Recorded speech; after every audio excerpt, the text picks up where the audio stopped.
the flip side for Kentucky, Kentucky now has to look at it and say, who is going to take on a 13th role, scholarship spot, knowing that they're probably not going to play at all, and who is going to take the money that comes with not playing at all, the way a hometown kind of hero would in Travis Perry. So you're asking somebody else to take on a role that's just not the most appetizing for any portal kid, for any reclass candidate.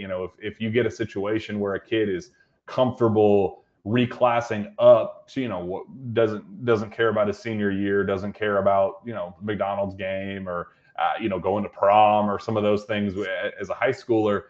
If you can get one of those kids that knows, hey, I'm on a 2-3 year plan, I'm in no rush, I'm just here for the ride and enjoying myself. Maybe there's a situation right there. Maybe you get an overseas kid that knows he's on a long-term journey and is not in any rush to go to the NBA, and definitely a project kind of piece. Maybe that opens the door. So I know the door is open for Kentucky to sign somebody in that spot. I think there's just more of a concern of if there is going to be somebody that is going to be willing to take on the role restriction and the money restriction that comes with that. So it's very, very TBD at this point. And now with Travis Perry's recruitment, what's the news around that with what teams are getting involved? Yeah, Ole Miss was definitely the school that jumped out.